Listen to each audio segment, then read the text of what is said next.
وشرعا كما قال الرافعي أقوال وأفعال مفتتحة بالتكبير مختتمة بالتسليم بشرائط الصلاة المفروضة وفي بعض النسخ الصلوات المفروضة خمس يجب كل منها بأول الوقت وجوبا موسعا إلى أن يبقي من الوقت ما يسعها ويضيق حينئذ أقول أي صلاته.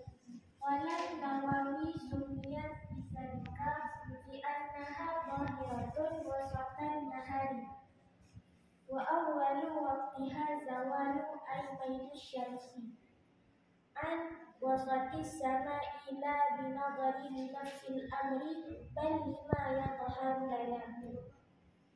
ويعرف ذلك الميل بتحول الظل إلى جهة المشرق بعد تناهي قصده الذي هو غاية ارتفاع الشمس وآخره أي وقت الطلوع إذا صار ظل كل شيء مثله بعد أي غير ظل الزوال.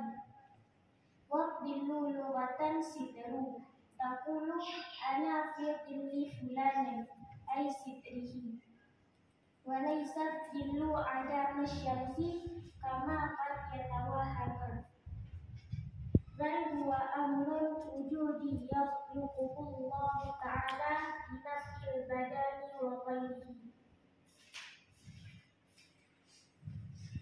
Bermula ini itu kitab hukum sholat dan bermula diana sholat pada lewat itu doa dan pada syarak sebagaimana barang berkatalah Imam Rafi'i itu perkataan dan perbuatan yang dimulaikan dengan takbir yang disudahi dengan salam dengan segala syarat.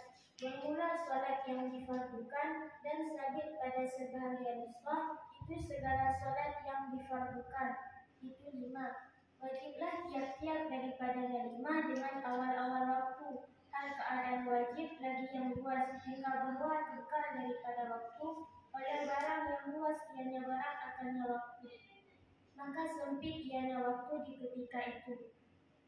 Bermula zuhur artinya sholatnya zuhur. Itu berkatalah Imam Nawawi dinamakan akan diana sholat zuhur dengan demikian karena bahwa sesungguhnya sholat zuhur itu terang pada pertengahan hari dan bermula awal-awalnya waktu zuhur itu tergelincir artinya condong matahari daripada pertengahan langit, tidak dengan pandangan bagi dirinya perkara, akan tetapi bagi barang yang lain ianya barang bagi kami, dan dikenalkan akan demikian condong dengan berpaling bayangan kepada jihad masyrik sesudah berpenghabisan pendeknya bayangan. Bismillahirrahmanirrahim. Bab kitabnya berpegang masalah hukum-hukum sembahyang. Sembahyang ada 2 makna, na secara lughat dan na secara syarak.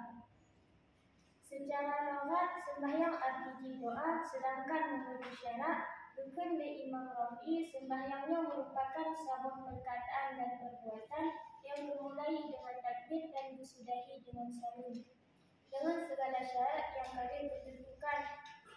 Sembahyang yang difardukan yang 5. Bak sebagian nisbah atau bak kitab yang lain ditunggal dengan lafaz as-salawatul mafrudatu bukan lafaz as-salatul mafrudatu. Sembahyang yang difardukannya yang 5. Yang wajib titik sembahyangan tak berwujud bak awal wate yang watenya luas hingga walaupun kedai sempit majudu tetap dan wajib untuk sembahyang. Yang rukun kena pegang sembahyang zuhur.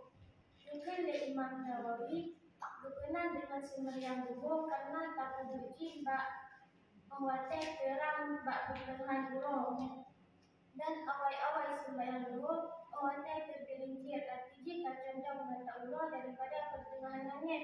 Tak kalanji kon dengan pandangan diri perkara tetapi tak kalanji dengan yang sesuatu yang bahir pada kita. Dan tatuku kacondong mata Allah bila seandainya kabar paling bayangan kepada jihad masyrik, yaitu katerangkat mata urang. Dan akhir pada semayang luhur bila seandainya kajut bayangan kepada dua misil. Bayangan secara logat arti tutupan. Sebagai contoh ji ana fi dhilli fulani.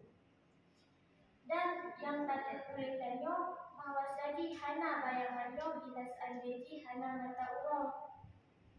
Tetapi bahwa saji bayangannya tetaplah walaupun hana mata urang, karena bayangannya merupakan sesuatu yang wujud yang diciptakan oleh Allah Ta'ala untuk manfaat badan dan selain manfaat badan.